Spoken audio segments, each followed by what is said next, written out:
ॐ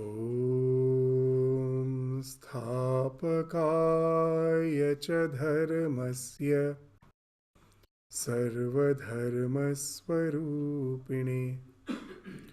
अवतारवरिष्ठाय रामकृष्णाय ते नमः। वसुदेवसुतं देवं कंसचाणूरमर्दनं देवकी परमानन्दं कृष्णं वन्दे जगद्गुरुम्।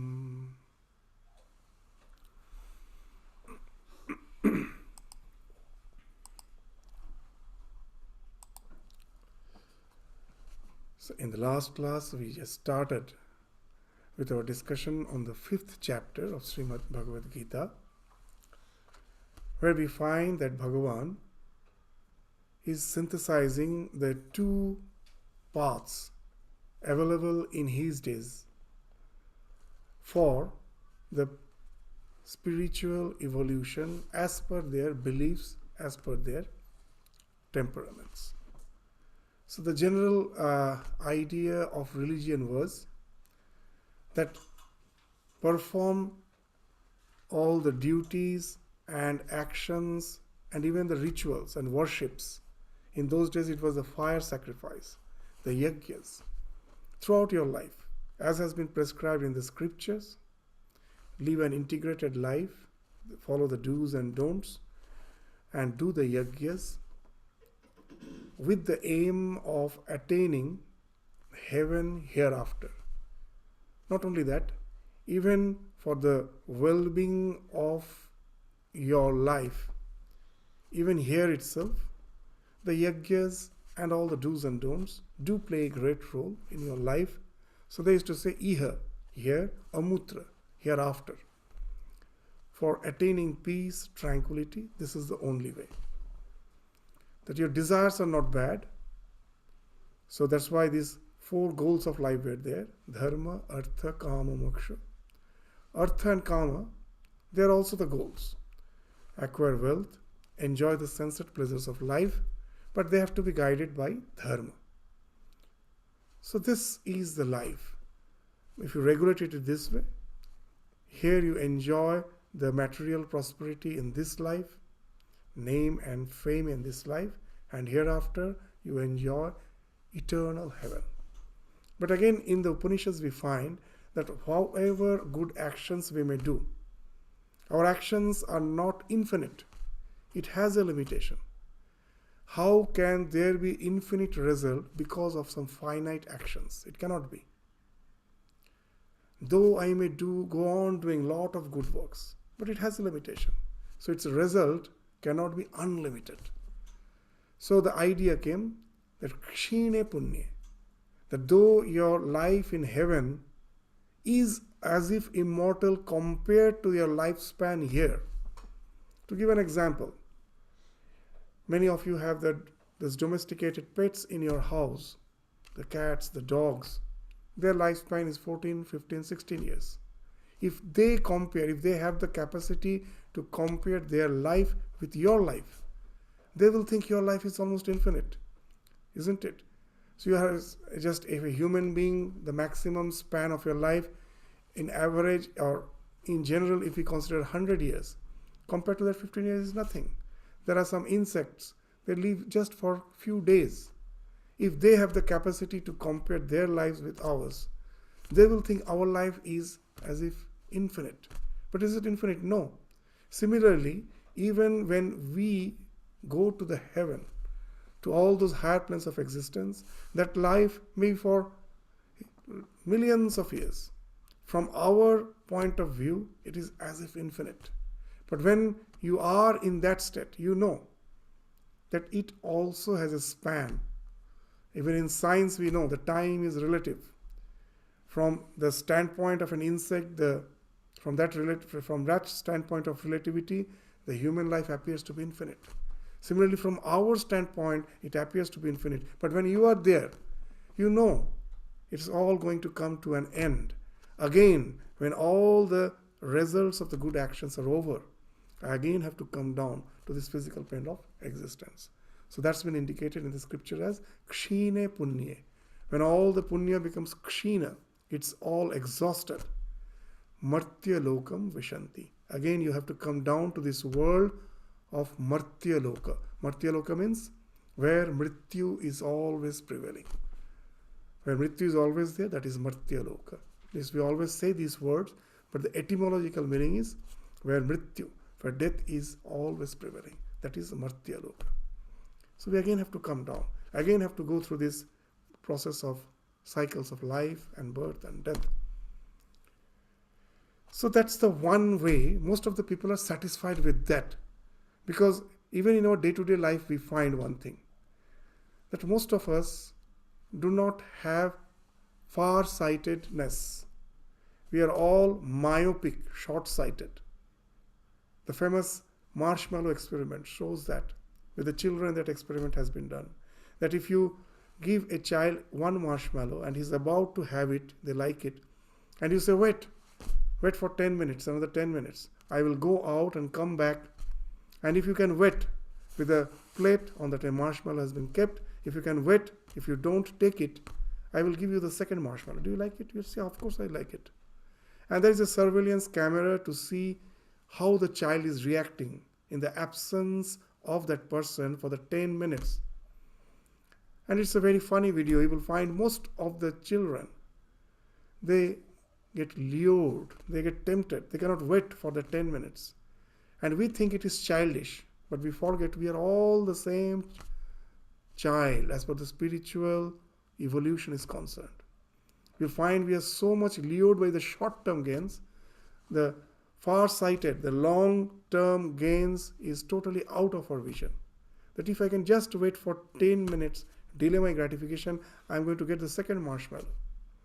But we cannot. Even in modern psychology, they say that it is not our IQ that decides that how well established I will be in life. Then what it's take actually? It's our capacity to delay our gratification. So you will find the entire Karma Kanda, though it speaks of going to heaven, but that it has a myopic vision. What's that myopic vision? It's not far-sighted. It's not speaking of the absolute eternity. It's a relative eternity. Compared to this life, again you have to come down. So there are few souls everywhere in this world who are wise enough to understand the shortcoming of this type of way of life. And they understood actually it is the desire which is forcing us to go through this process of transmigration again and again. Maybe I may go to heaven, but the transmigration hasn't stopped. When my punya, my results of my righteous action is over, again I have to come down. I am disgusted with it. I want to transcend this. I want to go totally out of it. So what's the cause of my transmigration? It's the cycle of avidya kama karma. That ignorance. What is the ignorance? That I am already the fulfilled conscious principle, eternal conscious principle. I have no limitation. I have no wants. There is no death for me. I am always in the eternal present. The question of time comes whenever there is a transformation. I was a young boy, I am old. It is a transformation. When there is a transformation, the time, the concept of time evolves with all sorts of transformation. If nothing is transforming, everything is just as it is. There is no concept of time. You are in eternal present. The self, the real self is in eternal present because there is no transformation in it. And there is no want. But somehow it got associated with the body-mind complex. And now it starts thinking that it is the body-mind complex. Something behind him is always saying you're eternal, you're fulfilled, but the body-mind complex is a state of flow. He finds that nothing is just eternal, everything is transforming, and at last it is getting annihilated. It is going through the 6 processes of transformation, as has been spoken of in our scripture, as jayate, asti, vardhate, viparinamate, apakshiyate, nasti. Jayate. We are born, we exist for some time, asti, and then we grow. There's a growth, vardhate. And then in the middle age, we find the transformation has started, viparinamate. And then comes the decay process. As we go on aging, there's a decay process, apakshiyate. And at last, death is there, nasti. But that is of the body-mind complex. Behind that, the self is eternal. As we have forgotten that. Why we have forgotten? Because of the ignorance. From the ignorance came the ego. That I am this body-mind complex. This is the ahankara, the ego. My association with this. Ahamta, mamata. My association with this body and its projection. That with the body, I project outside to the world. To say, this is my son, this is my daughter, these are my relative, this is my house, this is my car. This is the mamatva. Ahamta, mamata. This what is encasing us, imprisoning us in this life. And behind that what? This kama. This ignorance has resulted in kama, the desire. And from that, the karma, all the actions ensues. And this is the cycle which leads us to the process of transmigration. The cycle of avidya, kama, karma. We go on in the cycle of birth and death. A few wise understood that it is the desire which is the cause behind all this process of transmigration. And the desire is because of the ignorance. I forgot my real nature and I associated myself with the body-mind complex. So the real spiritual evolution is to transcend this process of transmigration and get identified with your real soul. And for that, I have to relinquish all desire. So the way, just relinquish this way of life, go to the forest, contemplate on yourself. So these are the 2 paths Sri Krishna found in his time. That either be totally involved with the life, just go on with the prescribed dharma, so that you can evolve into a better, higher life after the death, or you just simply renounce. If you find totally disgusted with this process of transmigration, renounce and go to the forest. So this was known as the path of the jnana or the Sankhya Yoga. The Sankhya, they always discriminate that all these evolutes of nature, they will count, they are the 24 evolutes of nature. That is something different from the self. So they are the Sankhya Vadins, they are the Sankhya followers of the Sankhya philosophy. And the others were the Karma Kandins. They were totally engaged in karma. Now Sri Krishna, as we will find that whenever avatara, whenever a prophet comes in any religion, he comes to fulfill, not to destroy. So though he finds that the defects in both the way, that here you cannot stop the transmigration, it goes on, we go on in the process of suffering through the process of cycle of life and death, it never stops. Now we are in ecstasy, the next moment we are again in dejection.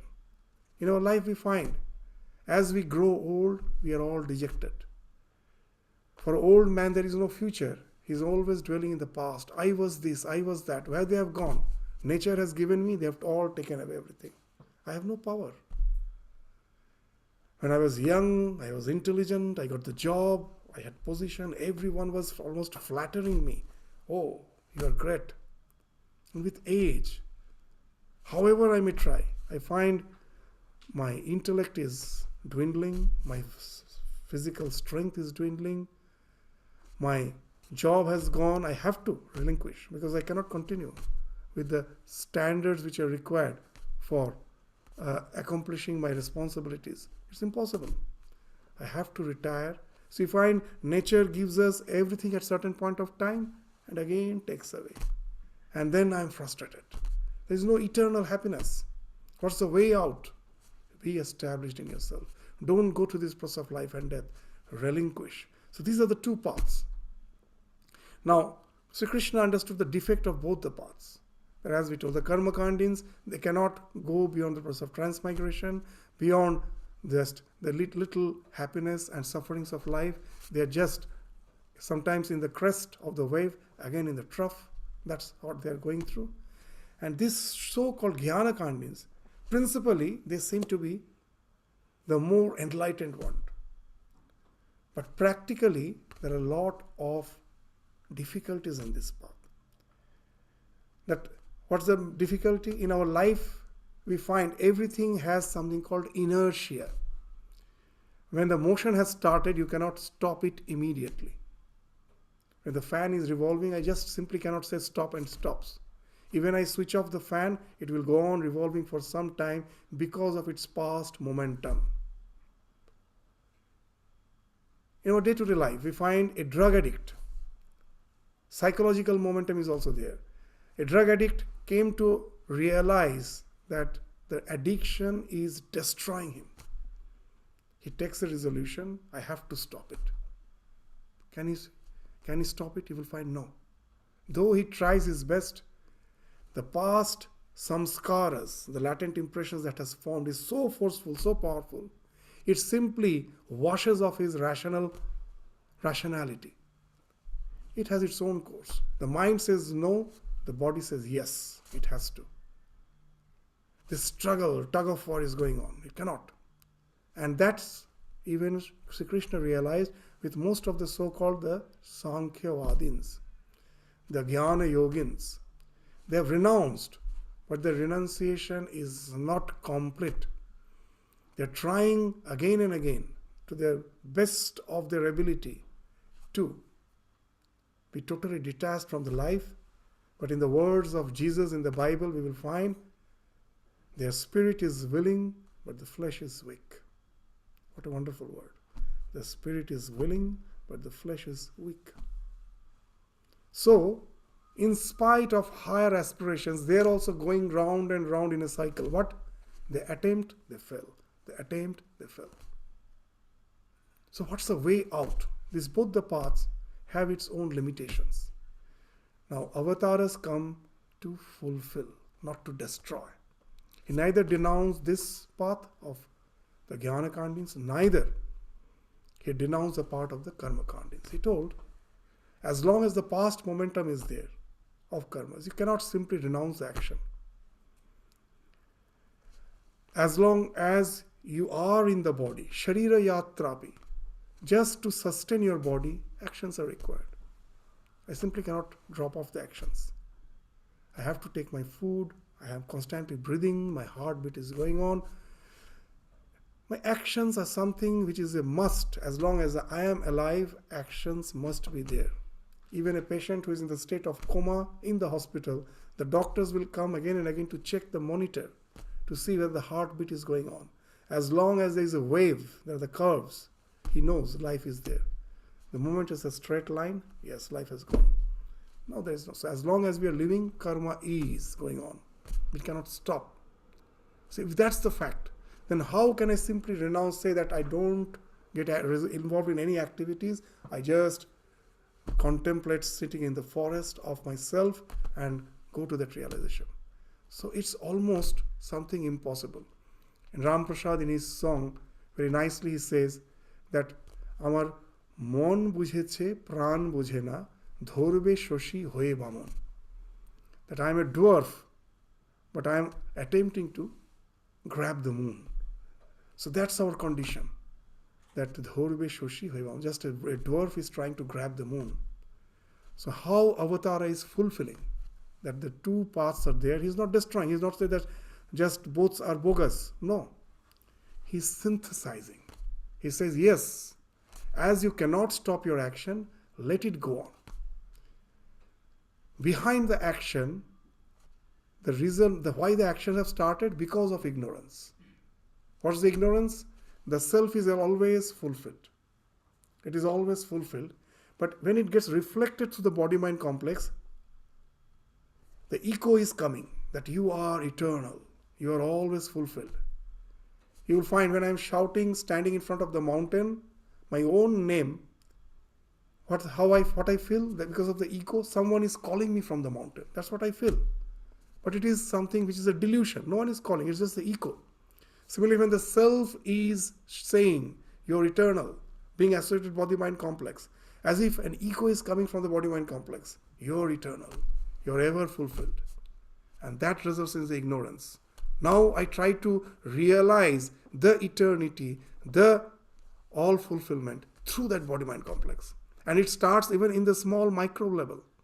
A small microbe, you look through the microscope in a petri dish, that all the microbes are moving, all just randomly they are moving. And you put a small drop of nutrient in the center, and now you look through the microscope. You will find all those randomly moving microbes. They have gathered a direction. They're all moving towards it. It speaks of raga. The moment the ignorance comes into picture, this attachment comes. That I am eternal, something is saying constantly. But I find that the nature has so many factors which can annihilate me. I need something to sustain, some favorable condition, some food.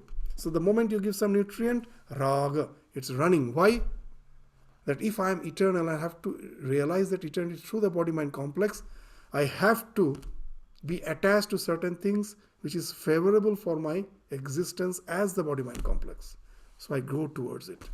But now instead of nutrient, you just put a drop of toxin, some poison. You'll find the direction have changed. They're moving away from it, isn't it? That speaks of dvesha. There are so many factors which is deterrent for my existence as the body-mind complex, which is supposed to be eternal. Someone is saying you're eternal. I have to avoid those. I'm running away from it. The fight with the nature has started. How can I navigate my way through this nature so that I can realize that's why someone who is saying eternal, you're eternal, that eternity I can realize through this body-mind complex. So as we told in Vedanta, we never deny evolution. We never believe in design, that God have designed the world. He has made the human as it is. He has made all the creatures as it is.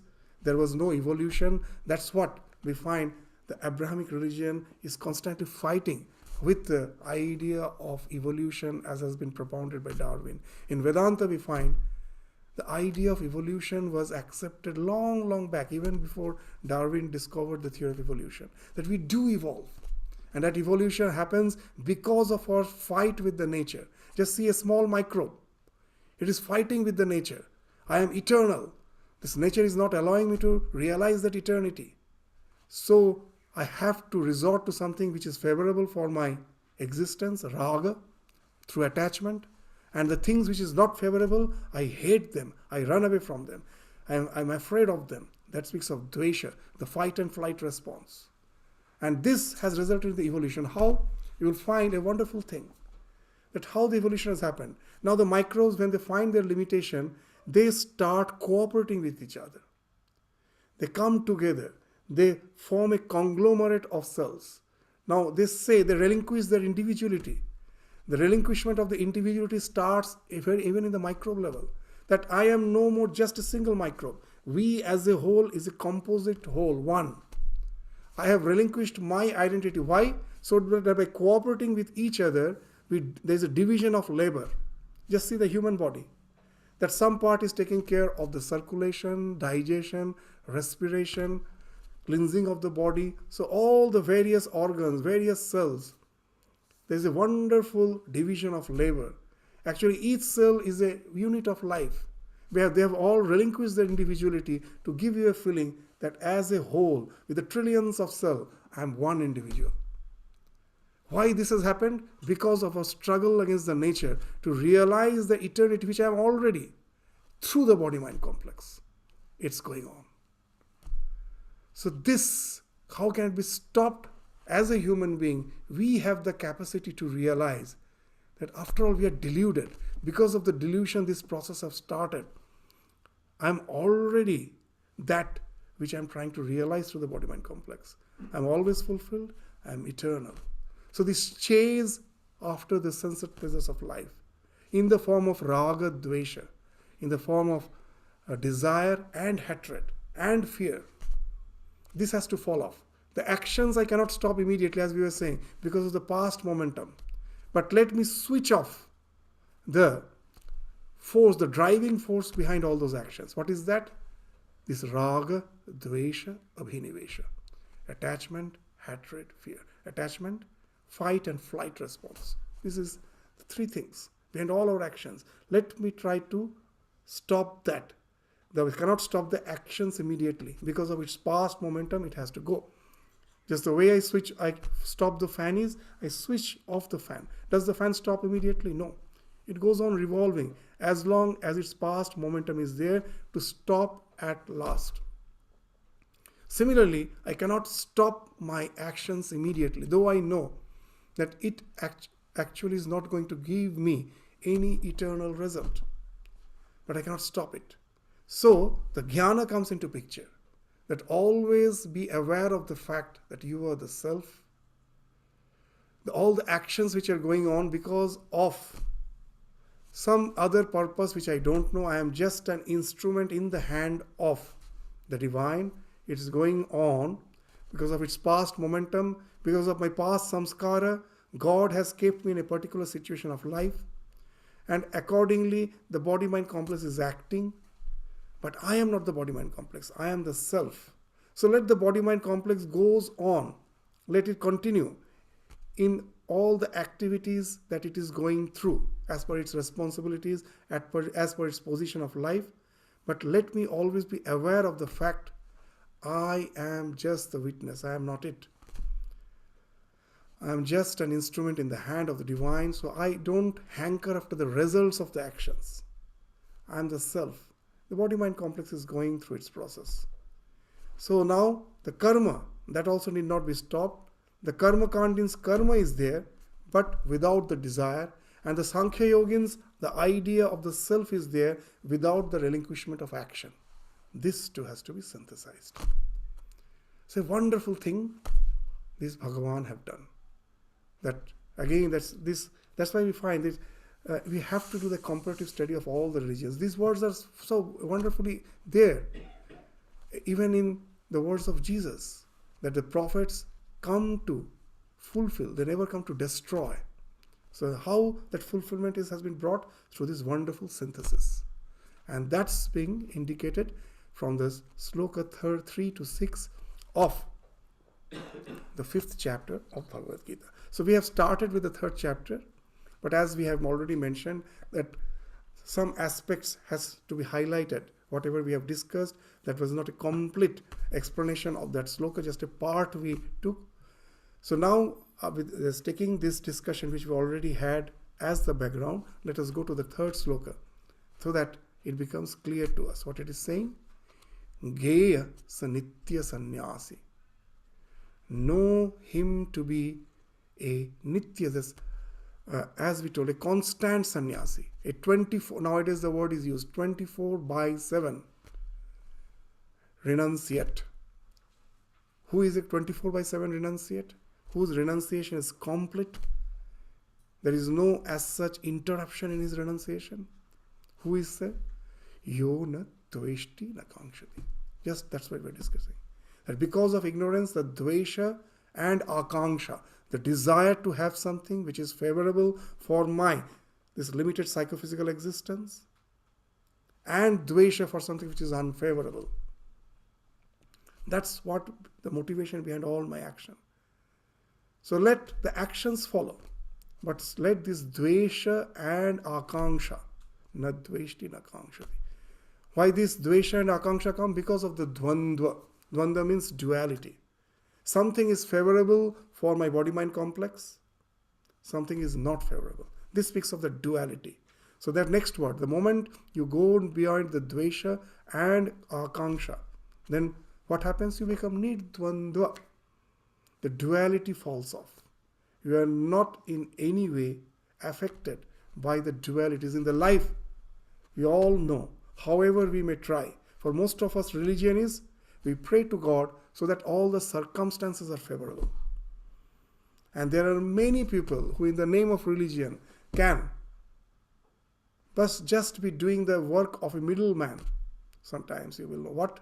By claiming that yes, that he and such a person is a great guru. You have a disease, cancer, he can cure, he can do this. But with all those claims, have you found ever a single person who is eternal? That he has cured my disease, and I'm maybe to a certain extent he has or she has being able to cure my disease. But can anyone claim that I will never go through any, this unfulfillment in life? They're all waiting for me. As in Mahabharata, very nicely it has been mentioned that this so-called our chase after life is like a game of chess which we are playing. Who is our opponent? Mahakala. The time is the opponent. We are playing, and we all know, with all our so-called conventional religion where we are trying to get rid of all the unfavorable circumstances, lead a happy life, we all know in the background of mind that we are lying ourselves. We are conscious liars. It is not possible. We all know, but still we go on with this game. Being a conscious liar, we go on. Why? Not that we are going to win. Mahakala is going to win. We just go on playing because we are happy just to play a few moves extra, nothing else. That I know after 3 moves I am going to lose the game. Let me play for 5 moves, 6 moves, that much. But we all know very well, we are all conscious liars, that by running to all these so-called conventional forms of religion, I'm not going to get eternity. I'm not going to get that ultimate fulfillment. The real religion is there to come away from this akanksha, so that this process of transmigration stops. Let me not be befooled, may not be short-sighted by just the little short-term games. Let me be established in myself. And that's the idea of Nityadvandva. Mahabaho. Now and then you'll find Krishna is addressing Arjuna as Mahabaho. Why? That you have that external strength. That as Alexander, when he came to India, after winning over the entire world, the exposure with the Indian culture gave him a wonderful idea. In his deathbed, he told that with all your strength, you can conquer the world. With you, it needs much greater strength to conquer yourself. It needs the strength to conquer the world, but the strength which you require to conquer yourself is something much, much supreme. Nothing compared to that is the strength with which you conquer the world. So you have to conquer yourself. So Arjuna is Mahabaho.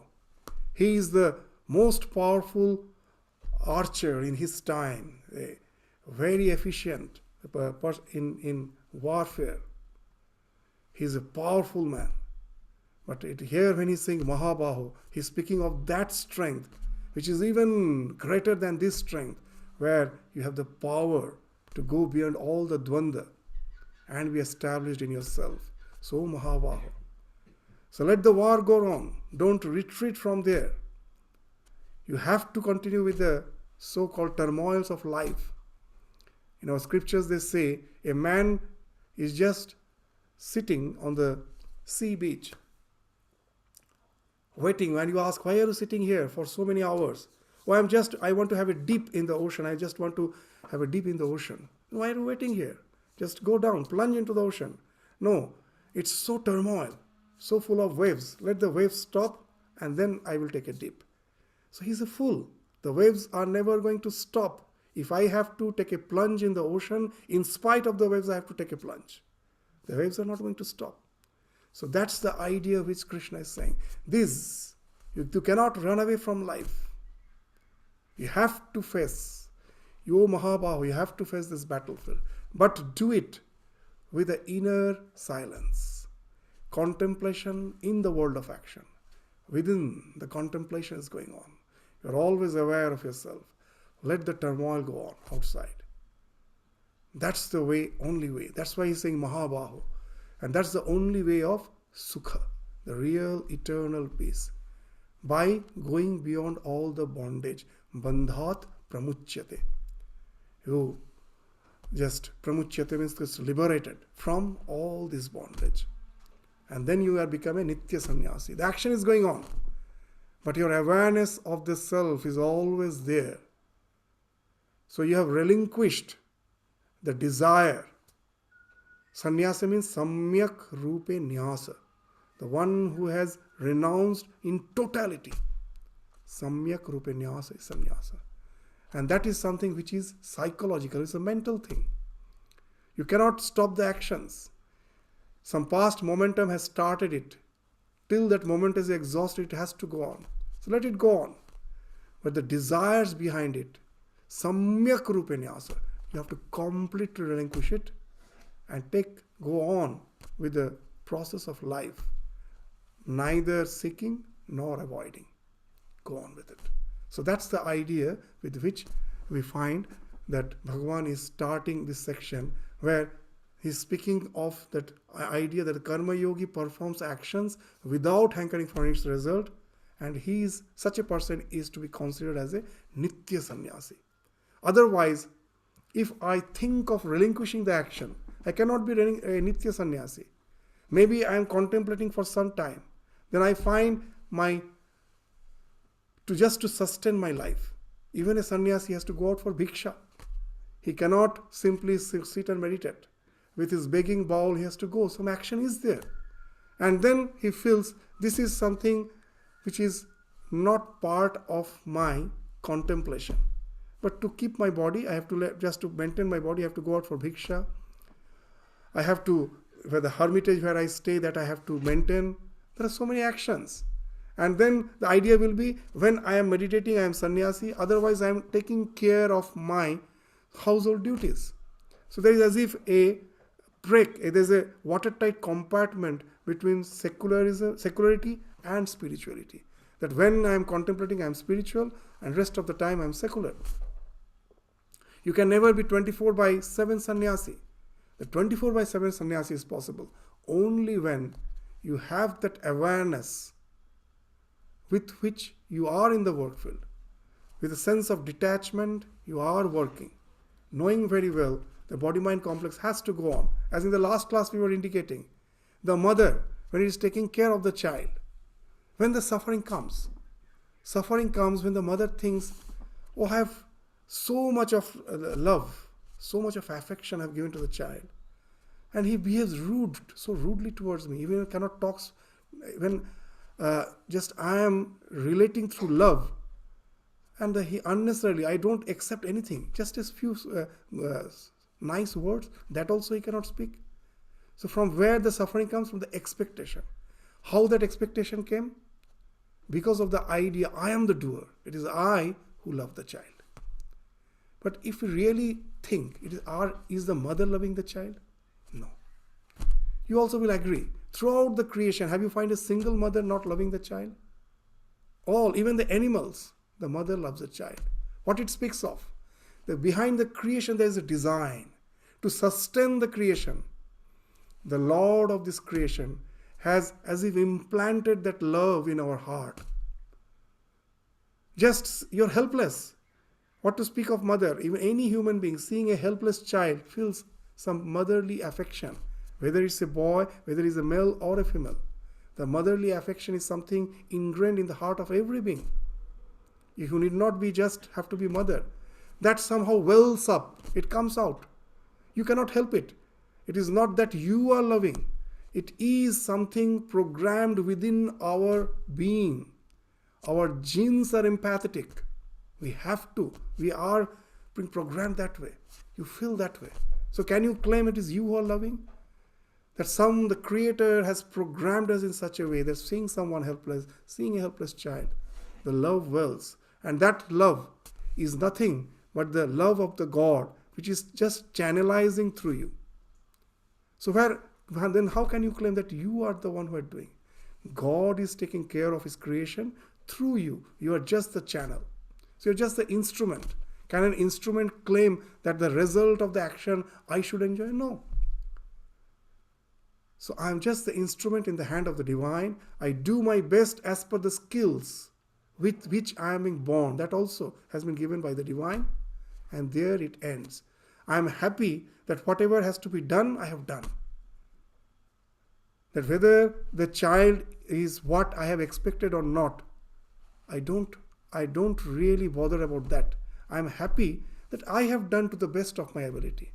Rest all, the nature takes its own course. However, I may water a rose plant. I want a jasmine to come out of it. You will never.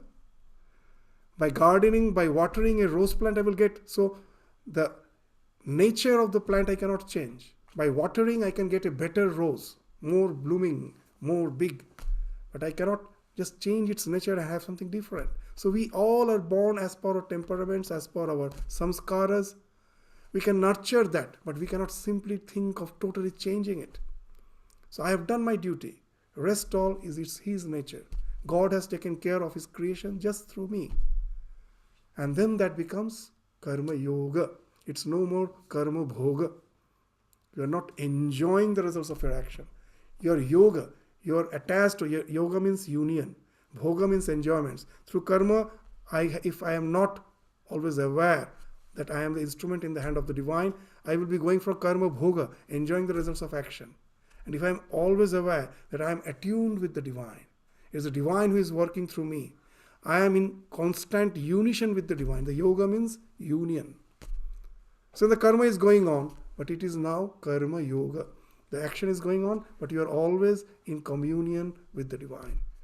Just your work is for the divine, and just for the divine, and for being always attuned with the divine. You do the work for Him, and always you are attuned to Him, in communion with Him, and that becomes the karma yoga. So that's the way of going beyond all the bandha, all the so-called bondage, which has been incurred because of the ajnana. The ajnana has resulted in karma, karma has resulted in karma, and this results in the cycle of transmigration. This cycle of ajnana, karma, karma results in the cycle of transmigration. You can transcend that only by this awareness. So by being a NITYA-SANNYASI. So the so-called demarcation between the secular life and the spiritual life falls off. As in the words of Swami Vivekananda, everything is spiritual, nothing is secular. So the entire life becomes a spiritual journey. The entire life becomes a spiritual journey. That's being indicated in the third sloka. The fourth sloka, now what is saying? It's just the continuation of the previous idea. Sankhya yoga prithakvala pravadanti na pandita ekam apyasthita samyak ubhayor vindate phalam. As we told, that avatara comes, the prophet comes not to denounce. In the present day world, we find all are criticizing the other. Two political parties, always one is whatever the other does. Simply the thing is we have to criticize. This criticism, destruction, by which we can never in any way accomplish anything. You'll find the way the divine incarnation work is totally different. That there is no denunciation. So here we find that acceptance, that Sankhya and Yoga, that these two are totally different paths. It is only the ignorant, the children who have no far-sightedness, they only say that they are separate. Sankhya Yoga Prithakvala Pravadanti na Pandita. The Pandita, the word Pandita is very interesting. We just simply loosely translate it as a wise person. But the word Pandita means the one who has the knowledge of Panda. Panda means Atman. The one who is always aware of the self. He never speaks these two as the separate, Sankhya and Yoga. The one who has the knowledge of the Panda. He has the capability to synthesize these two. The knowledge of the Sankhya and the own action of the Karma Kanda. These two he can synthesize. Ekam apyasthita samyak. If you are established in one of them, you get the result of both. What's the idea? Ekam apyasthita samyak ubhayor vindate phalam. Because the result of both, whether it is pure sannyasa or karma yoga. When he is speaking of Sankhya and Yoga, Yoga is the karma yoga which Krishna is propounding as a synthesis of the karma kanda and the Sankhya. That is karma yoga. In short, it is yoga. And Sankhya is the traditional idea of liberation through denunciation of action. So he is saying both are aimed to liberation. if both can be practiced in totality, without any trying for slipshod remedy, with sincerity, with purity, with patience, with perseverance, both can take you to the liberation. So that way he is not denouncing any of them. It is only the ignorant who says that these two are different. So if you are established in any of them, that can take you to that liberation. But after saying that, he will say that Sankhya as a path is very difficult, as we were indicating. That just to say I renounce work and just contemplate is almost, even to maintain your body, you need to act. Sarira Yatra, that has been indicated in the second chapter, that the third chapter, that even for maintaining your body, you have to work. I cannot stay without work. So that Sankhya is very difficult. Though, if anyone has that strong will to practice it, it will take him to the liberation. But again, he will indicate that though, as per the result is concerned, both are equally effective. But the Sankhya is very difficult. So that's why he will say, Yoga Vishishyate. The yoga is bit better path. As a path to follow, yoga is better. As per the result is concerned, both are of the same result. If I have to reach a destination where I know I have to go to the Everest, there are two paths.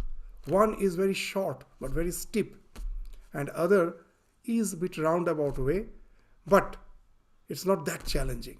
So it may take a bit more time, but most of us will prefer that path. The steep path is full of perils. Anytime I can have a fall, I will not achieve the game, though it can be quite quick. So he's saying that both the paths can take you to the goal. But the yoga is better because it is more safe. It is a safe way to take to that highest goal. So fifth sloka, what he is saying, the first he will indicate that both, as per the ideal is concerned, both are just as good as the other. What he is saying, Yat Sankhyai Prapyate Sthanam Tat Yogair Apigamyate. Both reach the same goal. Yat Sankhya Prapyate Sthanam. The goal which you attain through Sankhya, the same goal you attain through yoga. Ekam Sankhyam cha yogam cha yapashyati swapashyati.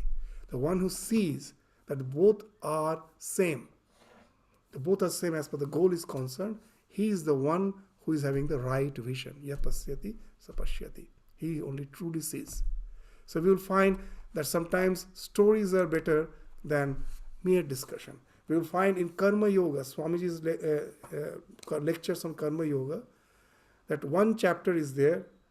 The chapter is named as Each is Great in his own place. Each is great in his own place. In that lecture, he concludes with a very nice story. So today's lecture, most probably, today's talk we will conclude with that story. So what the story goes like, that one king used to ask whomever he used to meet, whoever is to come him, that who is greater, a sannyasi or a householder, who is greater? Now if most probably the one who has came to visit the king and he is a sannyasi, he says sannyasa is greater. They say, now prove it, explain it to me. So that if he cannot explain, the king having all the power will say, so you couldn't explain to me that a sannyasi is greater. So why are you leading this life? Become a householder. So he will force him to become a householder. And if saying that, if I say that sannyasi is greater and I cannot prove it, so he will force me to become a householder. So better, okay, let me say that householder is better. Householder is better. So then again the king will say, as you are saying your householder is better, then become a householder. So in both the ways, he was forcing all to become householders. So now one day, so that's everyone was terrified that way. That just to meet the king means he has taken the vow that there shouldn't be any sannyasis. He will force everyone to householder. Whether you say sannyasi is greater, then also he will ask you to prove, and if you cannot prove, he will make you a householder. And if you say a householder, then well, good. Yes, as you say householder is greater, why not lead this life? So he was forcing everyone to be a householder. Now one day a sannyasi came from a different kingdom. He was just passing by.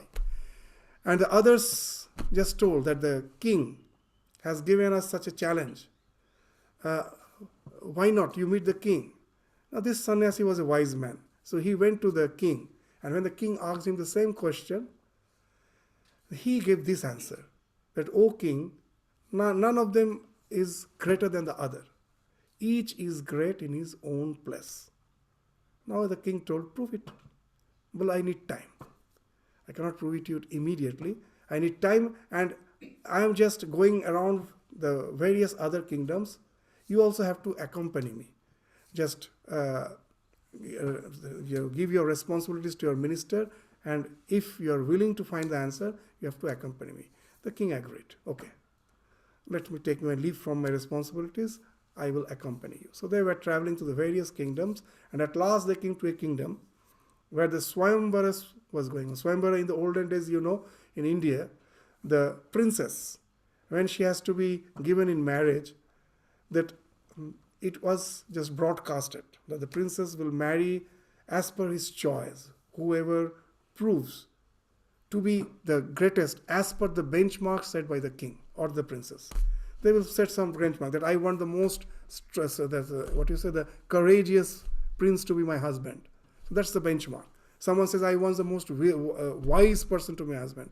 I want the most handsome person. So as per the benchmark, so many princes have come, and they will go around, and whomever the princess find, they meet that, the benchmark that he has fixed. She put the garland on her, and that's how they will choose their husband. So now this princess, the Swayamvara was going on. And then this king in disguise and this sannyasi, they also reached that Swayamvara Sabha where it was going on.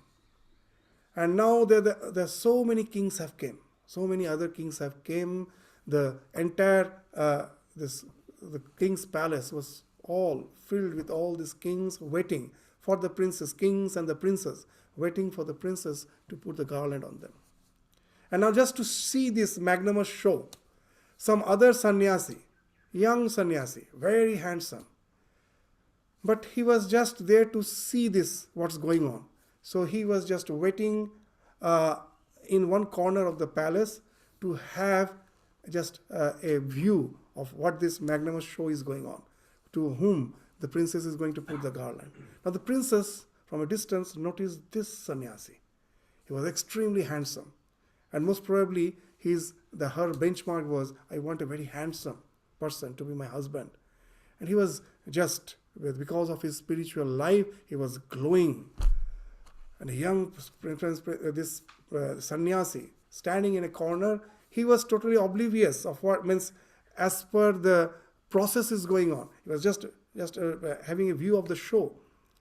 But the princess noticed him, and she approached this sannyasi, and she was so much infatuated by his beauty, he put the garland on sannyasi.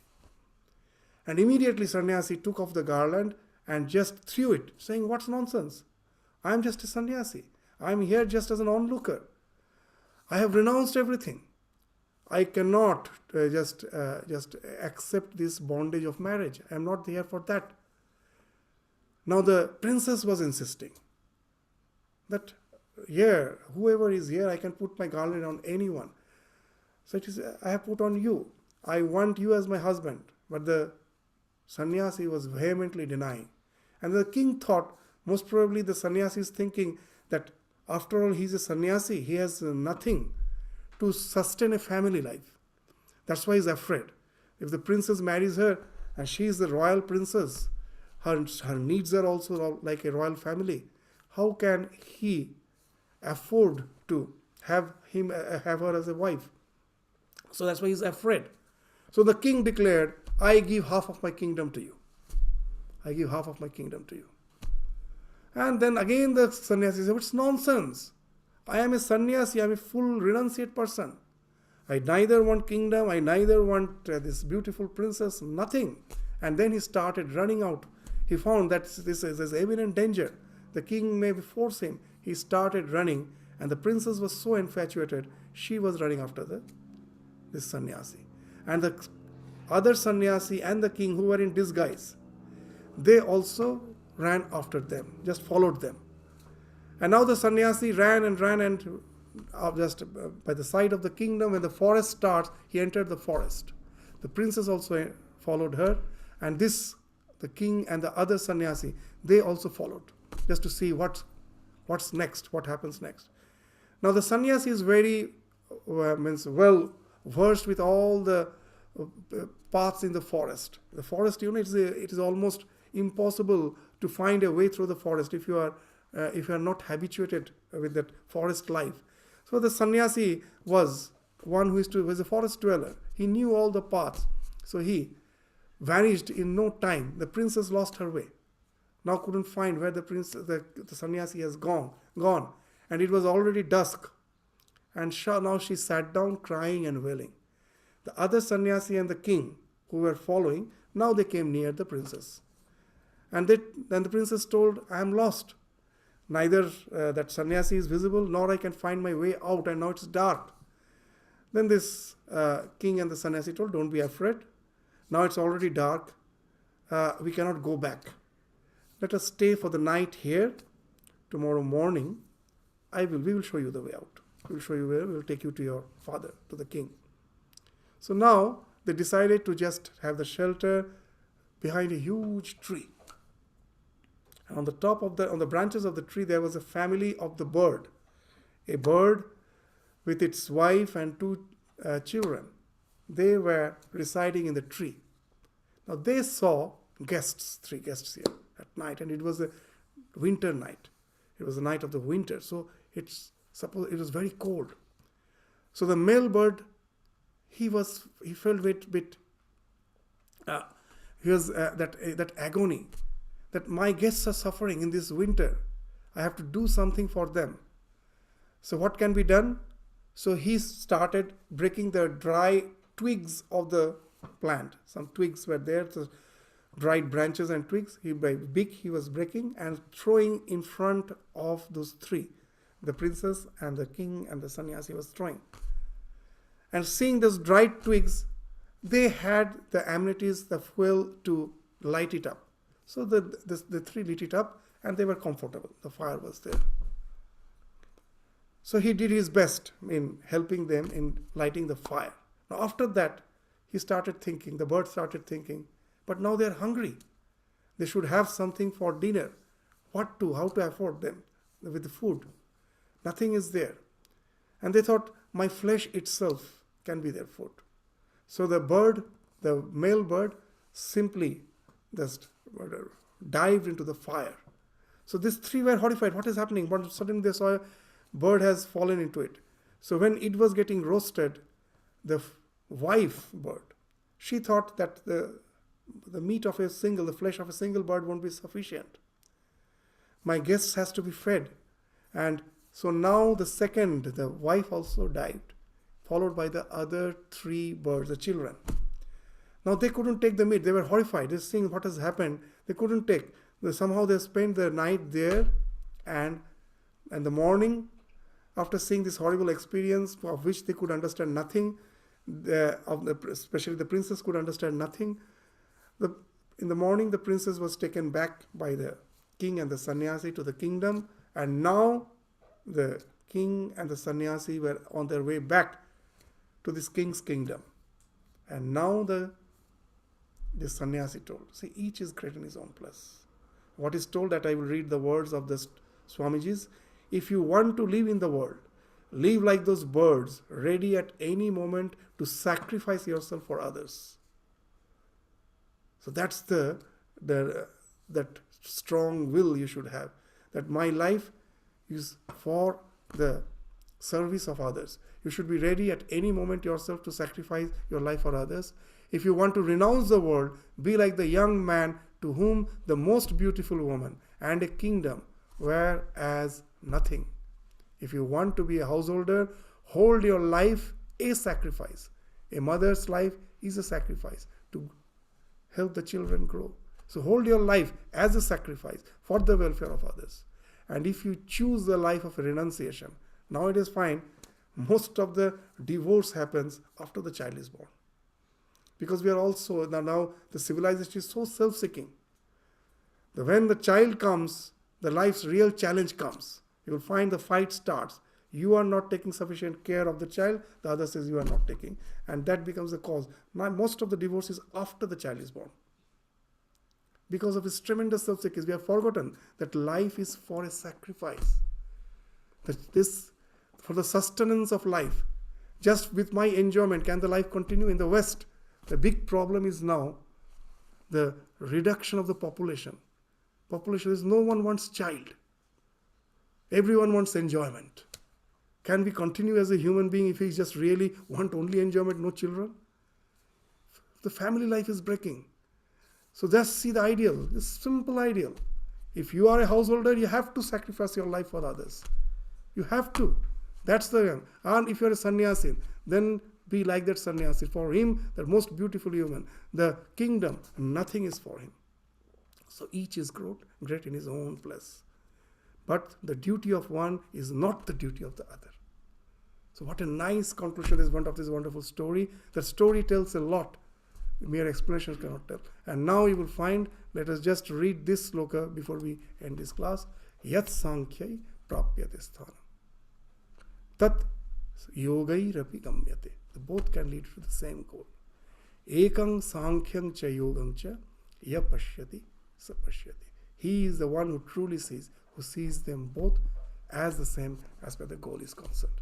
So with this, we stop our discussion. In the next sloka, you will find, after saying this, what he will say, Sannyasastu mahabaho dukkham aptum ayogata yoga yukta munir brahma na achirena adhigacchati.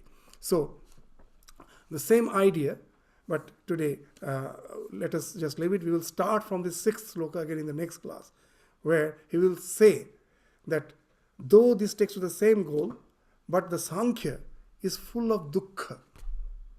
Because even if you renounce, as we were saying, that like a drug addict, he feels that I have to leave my addiction, but the addiction doesn't leave him. Our condition is like that. There's a funny story. A sannyasi seeing a blanket just being washed away by the river, is flowing downstream the river. And he thought, oh, in the winter I do suffer. I need that blanket. So he's just swam to the middle of the river to get hold of the blanket. And he got hold of the so-called blanket, but he was going along with the blanket. So the others who were in the shore, they shouted, why are you just going with the blanket? Just come back. No, it is what you say that I cannot leave the hold of it. Well, why can you leave the hold of it? Just Then he told, actually what has happened, it was not a blanket. It was just the back of a crocodile, which was appearing as a blanket. So he got hold. So he told, now I am trying to get rid of it, but it doesn't leave me. It doesn't leave me. So you will find that the so-called the sannyasis, what's happening? That I want to get rid of the desires, but the desires like the graha, like the crocodile has got hold of me. It is not leaving me. So that way it results in dukkha. There's a wonderful sloka that vane api dosha prabhavanti raginam. If you are attached, if you have attachment still in your heart, you may run to the forest. You can run away from the entire world. You cannot run away from your mind. It is going to still go on disturbing you. Griheshu sarvendriya nigraha tapa. But the one who stays as a householder, and if he can control his senses, he is doing the real tapasya. So now you will understand. So this idea has been spoken of here in this next sloka, which again we will elaborate in the next class. After saying the goal is same, but the path of Sankhya is really difficult. So that's why the synthesis which has been done through karma and the Sankhya as karma yoga by Bhagavan Krishna, that he will be propounding, he will be claiming as the superior path to follow. And that's the thing which is indicated in the 6th verse, which we will again take up in the next class. With this, we stop our discussion today. Thank you all. Namaskar. Oh yeah. Next week we have Kali Puja in the evening. It's a Diwali celebration. So in the morning the class will not be held. So we will have the celebration in the evening. All of you are welcome. We have a link just to get the numbers. There's a link for registration. Those who are interested, I can forward it to. If you have got the link, it's okay. And those who want the link, I can just forward it to you. You can register and come for the celebration in the evening. So that's all. Thank you. Namaskar.